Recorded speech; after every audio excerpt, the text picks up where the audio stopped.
Liefdes, terwyl ons net so staan, lees ek graag vir ons Romeine 13.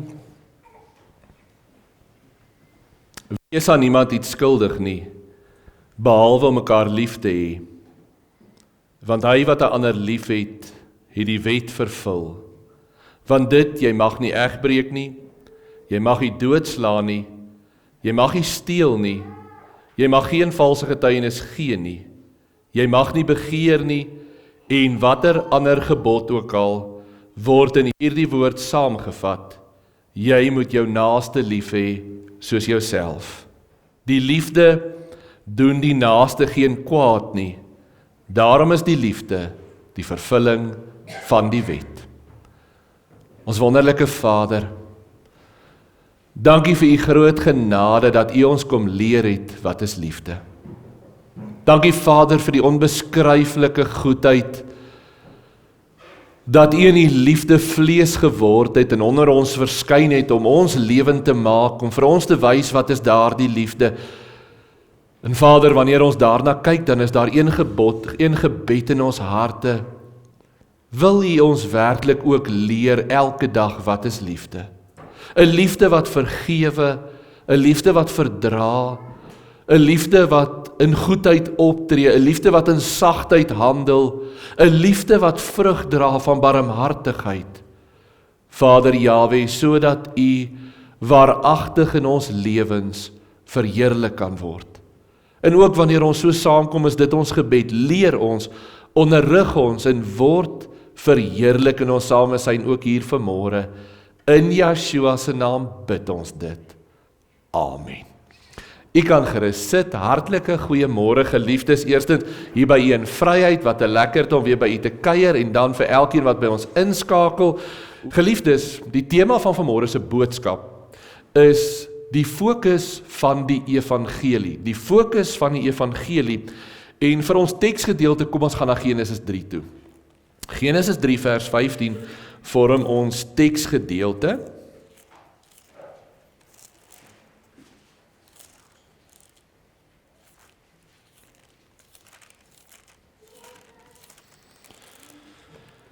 Genesis 3 vers 15 met die tema en die beginsel dan die fokus van die evangelie. Genesis 3 vers 15. En ek sal vyandskap stel tussen jou en die vrou, en tussen jou saad en haar saad. Hy sal jou die kop vermorsel, en jy sal hom in die hakskeen byt.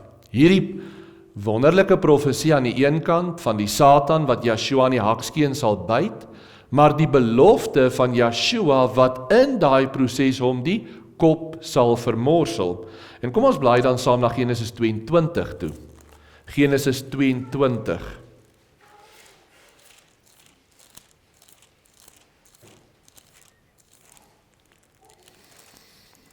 En ons lees daai pragtige verhaal van Isak vanaf vers 1 af. Genesis 22 vanaf vers 1 af.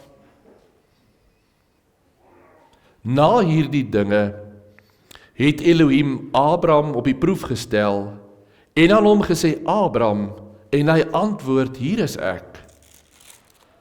Toe sê hy, neem jou seun, jou enigste wat jy lief het, Isak, en gaan na die land Moria en offer hom daar as 'n brandoffer op een van die berge wat ek jou sal aanwys. Daarop het Abraham die môre vroeg klaargemaak en sy esel opgesaal en 2 van sy dienaars en sy seun Isak geneem met hom geneem. En hy het hout gekloof vir 'n brandoffer en opgestaan en na die plek gegaan wat Elohim hom aangewys het. Op die 3de dag, toe slaan Abraham sy oë op en sien die plek van ver af, en Abraham sê aan sy dienaars, bly julle hier met die esel.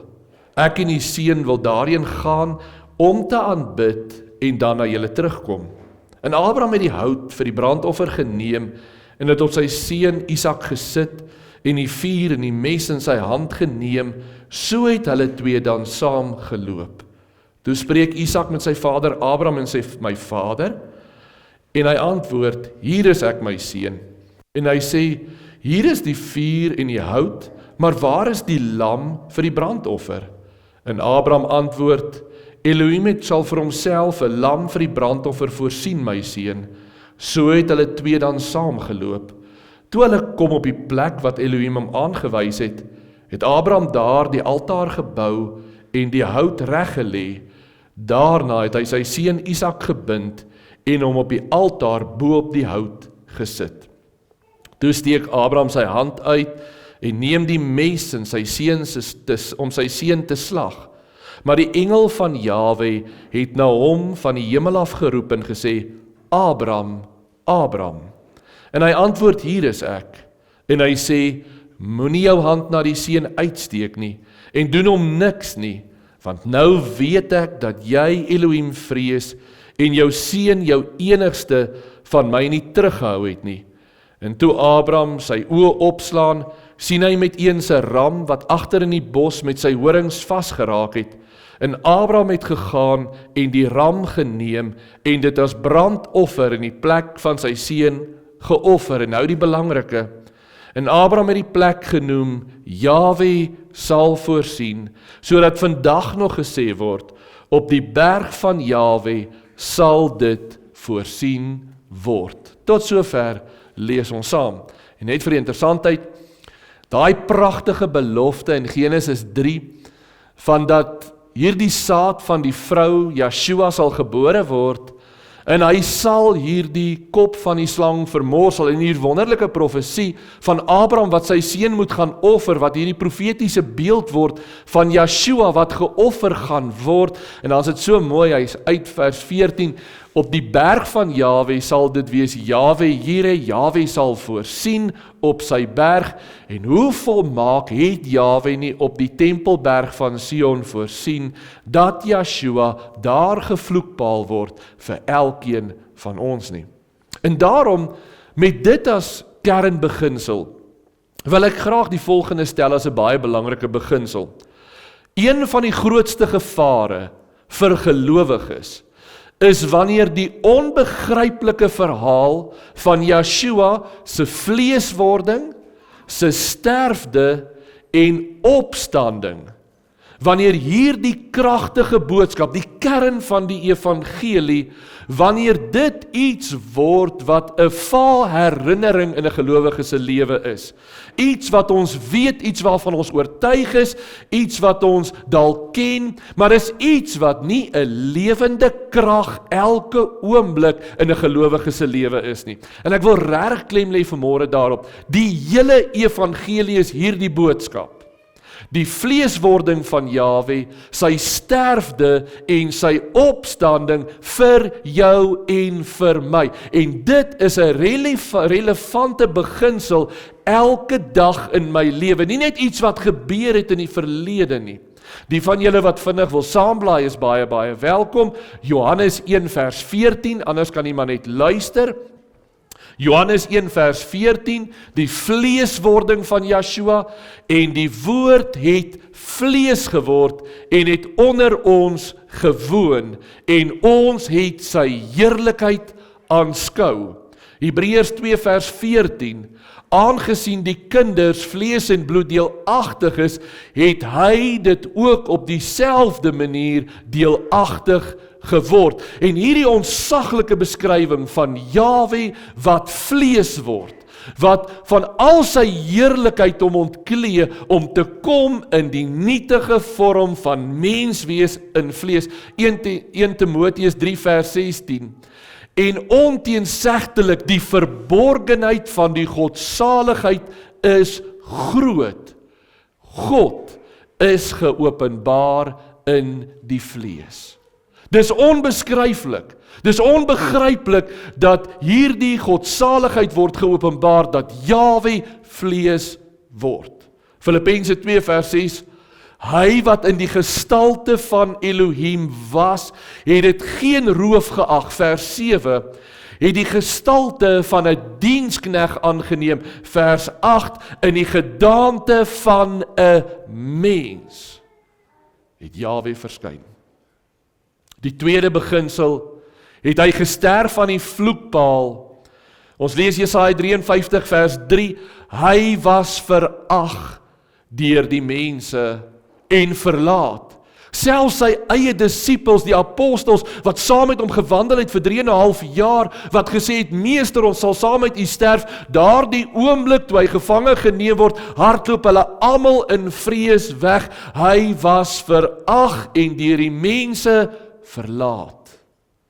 'n man van smarte en bekend met krankheid, ja, soos een vir wie 'n mens sy gelaat verberg. Hy was verag. En ons het hom nie geag nie. Hy is met stokke geslaan, hy is beledig, hy is valslik beskuldig, hy is gespoeg. En soos 'n misdadiger is hy hanteer en soos 'n bose man aan 'n vloekpaal vasgenaal. Vers 4 van Jesaja 53, nogtans het hy ons krankhede op hom geneem, ons smarte die het hy gedra, maar ons het hom gehou vir een wat geplaag deur Elohim geslaan en verdruk was. Vers 5, maar hy is terwille van ons oortredinge deurboor.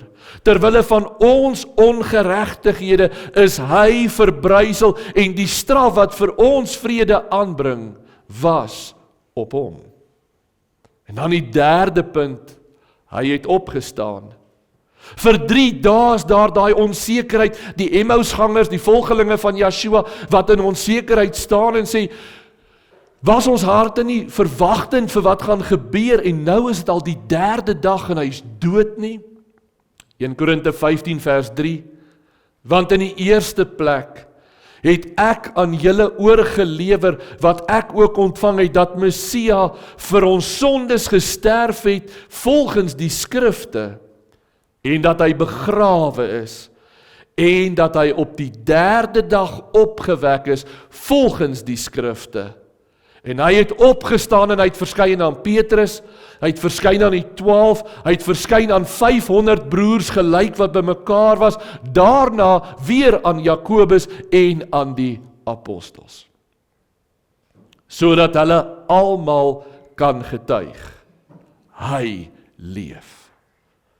Handelinge 10 vers 40, hom het Elohim op die 3de dag opgewek en beskik dat hy verskyn, sodat elkeen van ons daai getuienis kan ontvang, Matteus 24 vers 14, en hierdie evangelie, want dit is die boodskap, dit is die evangelie, en wanneer ons dan vanmôre sê, die fokus van die evangelie, dan is dit hierdie 3 beginsels, dat Yeshua het vlees geword, hy het gesterf, en hy het opgestaan uit die dood, en hy regeer in alle heerlikheid. Matteus 24 vers 14, en hierdie evangelie van die koninkryk sal verkondig word in die hele wêreld vir al die nasies, en ons weet wie dit dan is.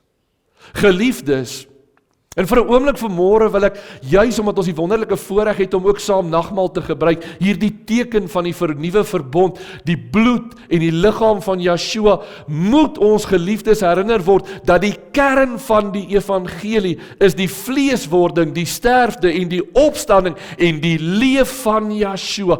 Dit is die evangelie. Dit is die reddende boodskap van die woord van Jahwe aan jou en aan my. Nie 'n historiese gebeurtenis wat gebeur het en ons vergeet nie. 'n Kragtige boodskap ook vir jou en vir my elke liewe oomblik. Ons gaan nou daarby uitkom. Daar is geen ander reddende boodskap, geen ander woord, niks anders waardeur ek en jy die lewe kan ontvang nie. Vir elke ware gelowige moet hierdie vleeswording, sterfte en opstanding van Yeshua die kern van sy geloof wees.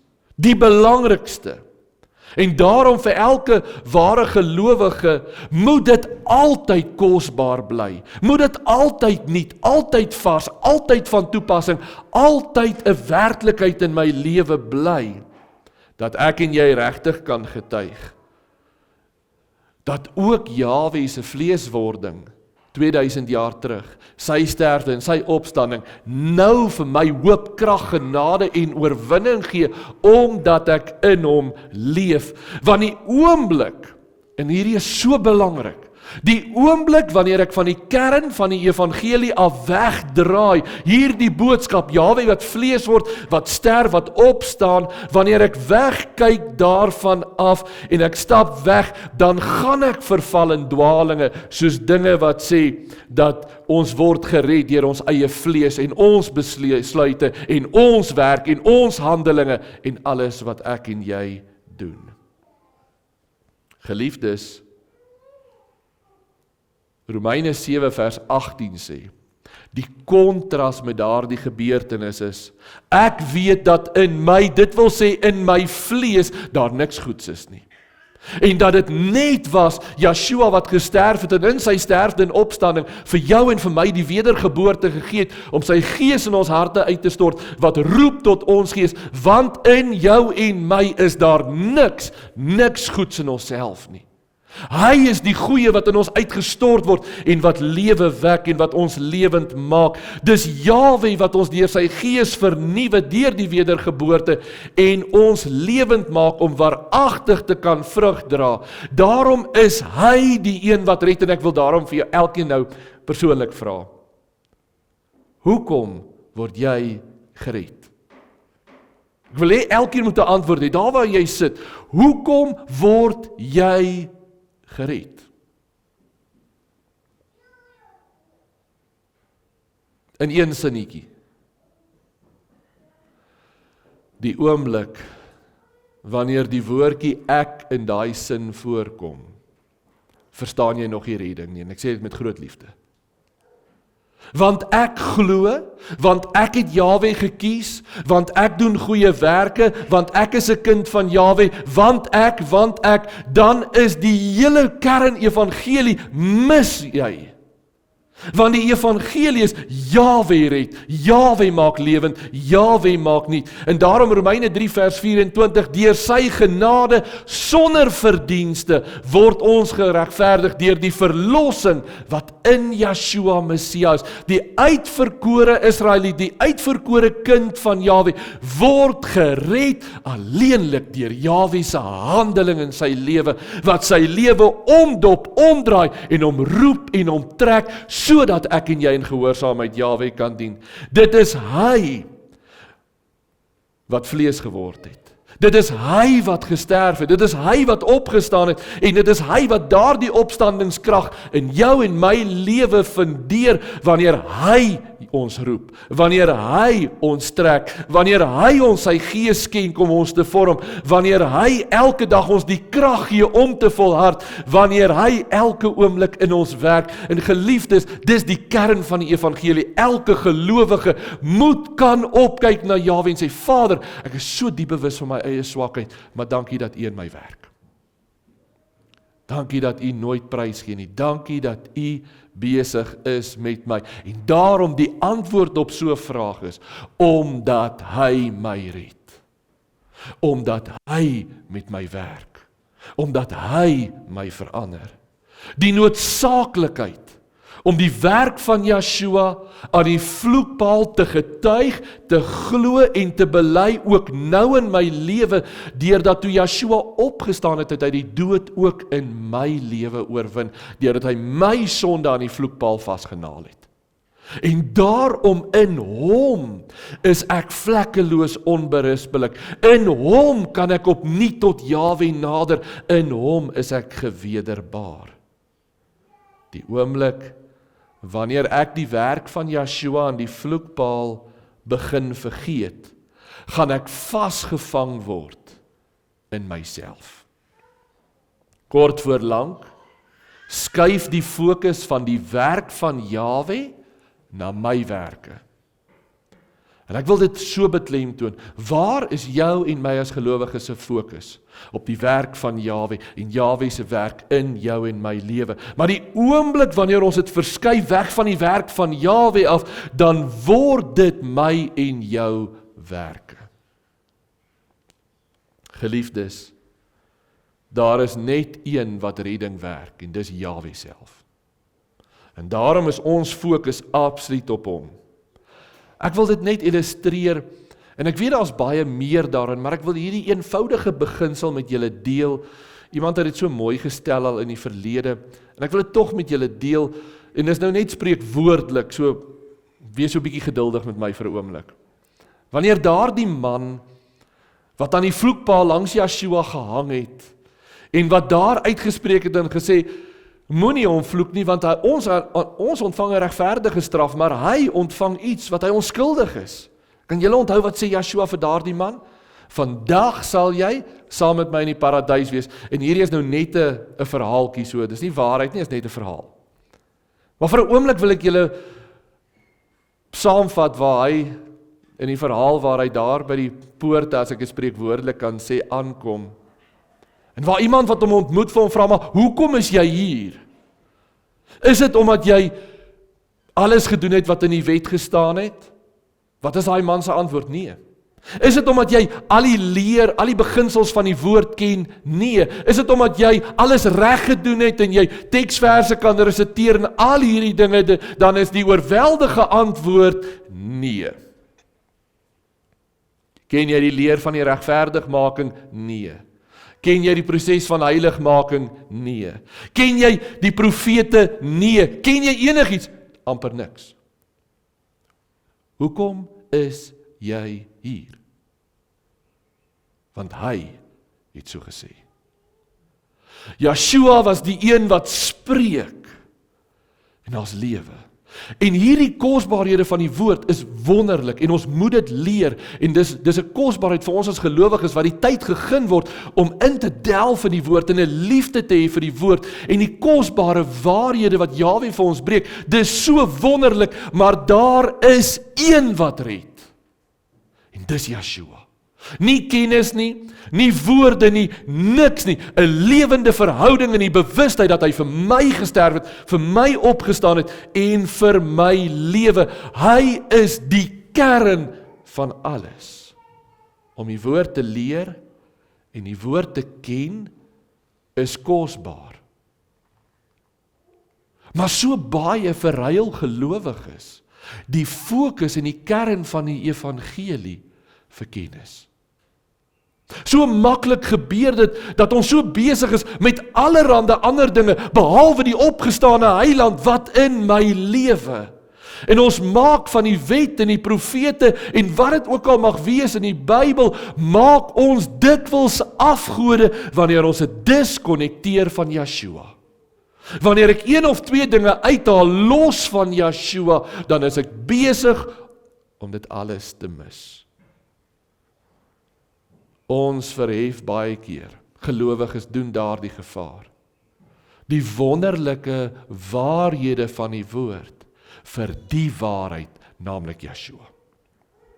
Geliefdes, vir ons dan vanmôre, wanneer ons juis aan gaan sit om die nagmaal saam te geniet, moet ons terugkom na daai kernbeginsel van die sterfte, die opstanding van Yeshua, ook in jou en my lewe. Die ware evangelie, die krag wat jou en my verander, wat ons roep om ons lewens af te lê, wat ook daar by die vloekpaal my lewe agter te laat, wat my roep om my te laat doop, om te getuig, ek sterf en ek staan op in 'n nuwe lewe, wat my roep om my eie ek en my eie wil en my eie begeertes eenkant te plaas en werklik in my lewe een hoofbegeerte te hê, en dit is om Jahwe te dien.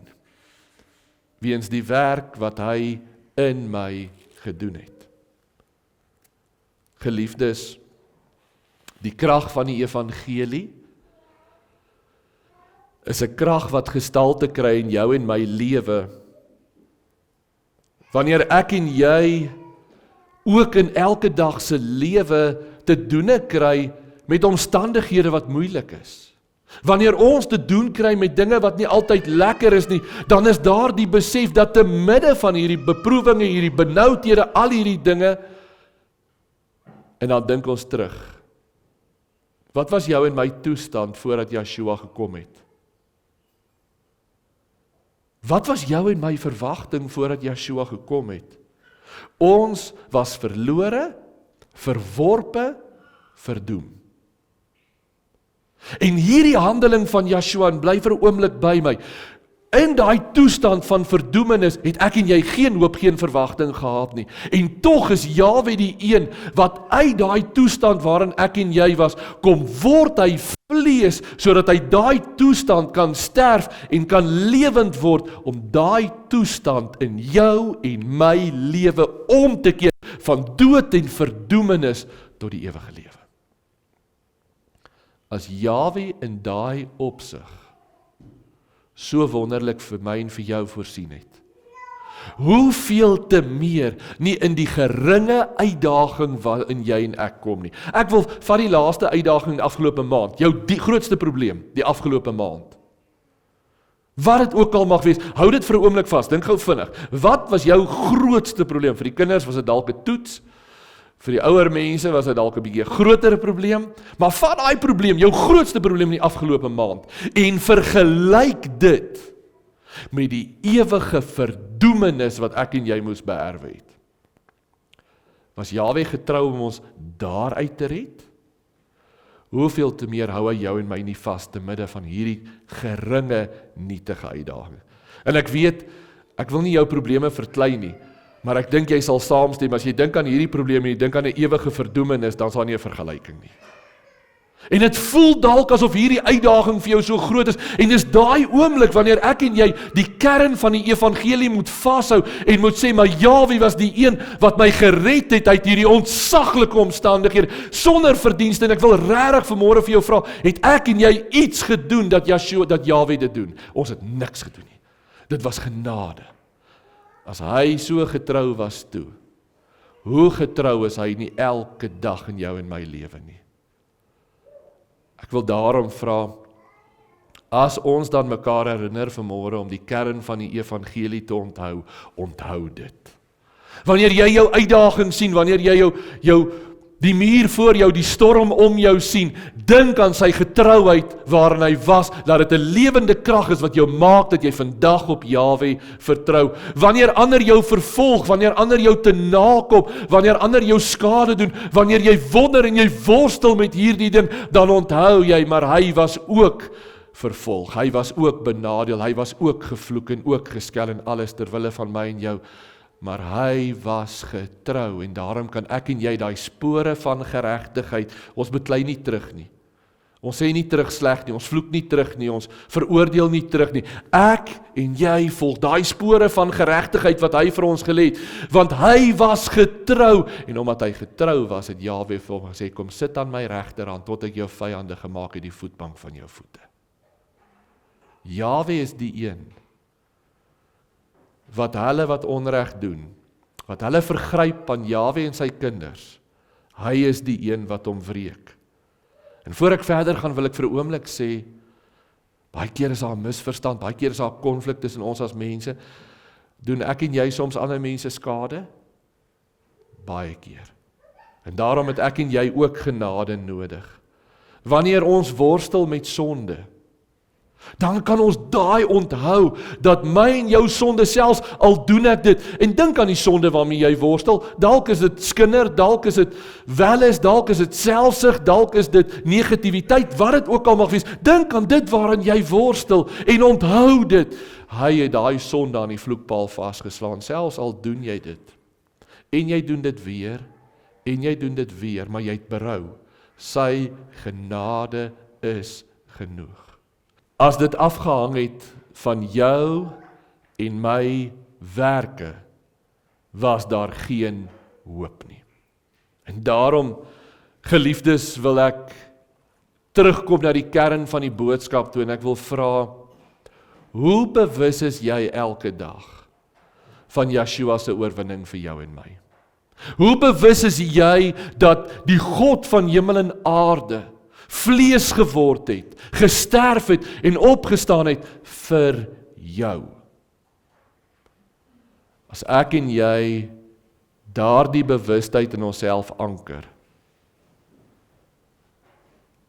en ek wil gou vra dat almal vir my kyk, as ek en jy daai bewustheid het, die kern van die evangelie, dat Jahwe het vir jou vlees geword, Jaweh het vir jou kom sterf, en hy het vir jou opgestaan, sodat jy hom kan dien. Tot wat sy verantwoordelikheid roep dit nie jou en my nie. Dan besef ons maar, skuif al die wêreldse goeders en al die vleeslike dinge bietjie een kant toe. Want ons het 'n groter verantwoordelikheid, ons het 'n groter roeping, ons het 'n groter kosbare voorreg.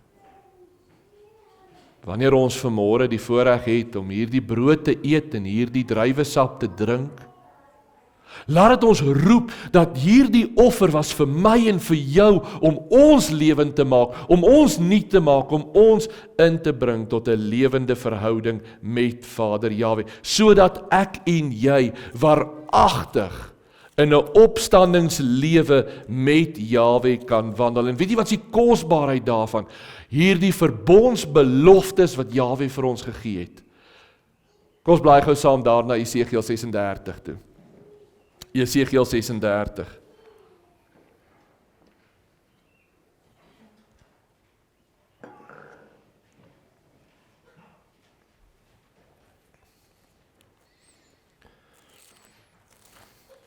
En ek wil tog elkeen van ons net daaraan herinner,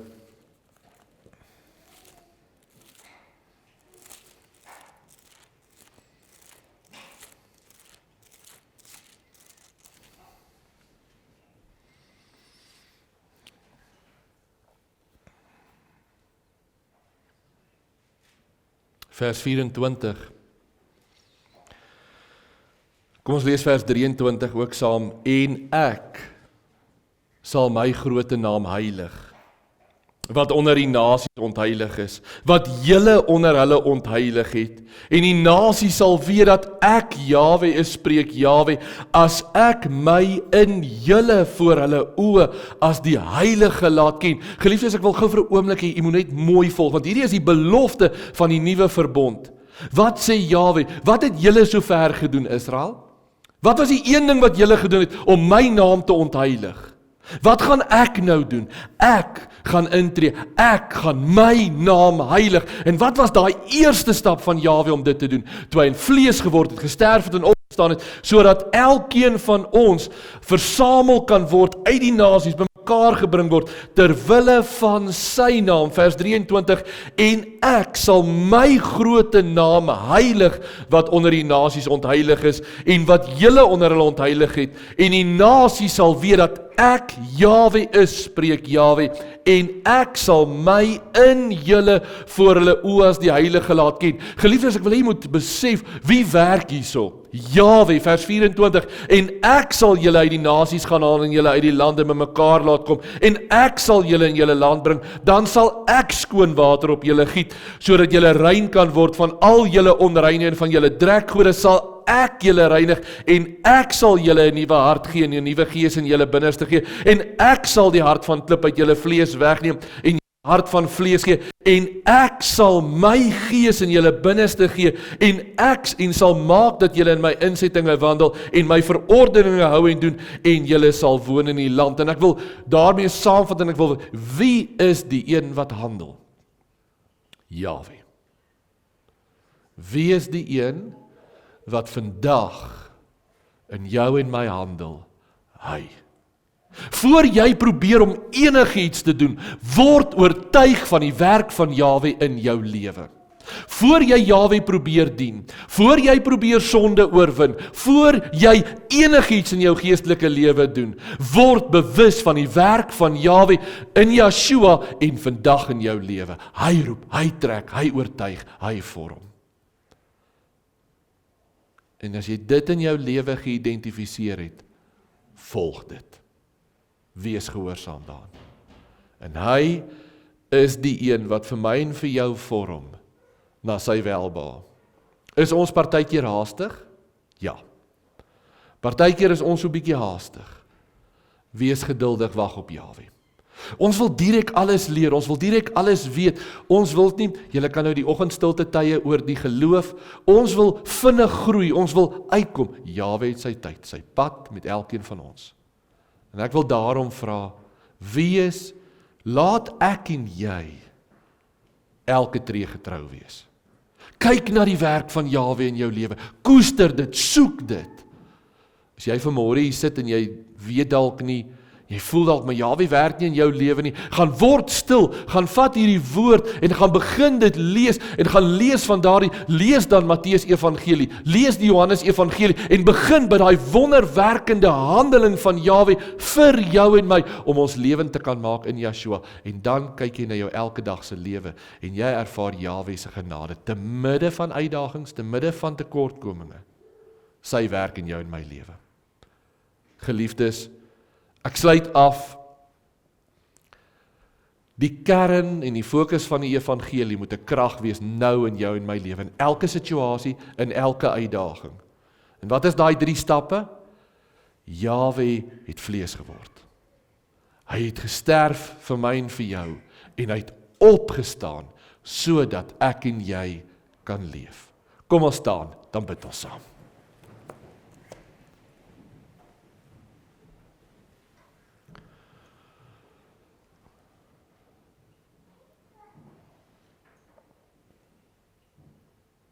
Ons wonderlike Vader, hoe kan ons ooit genoeg vir U dankie sê vir U reddende genade in ons lewens? Hoe kan ons ooit genoeg vir U dankie sê dat U elke dag nog, Vader Jahwe, deur die Gees in ons harte roep?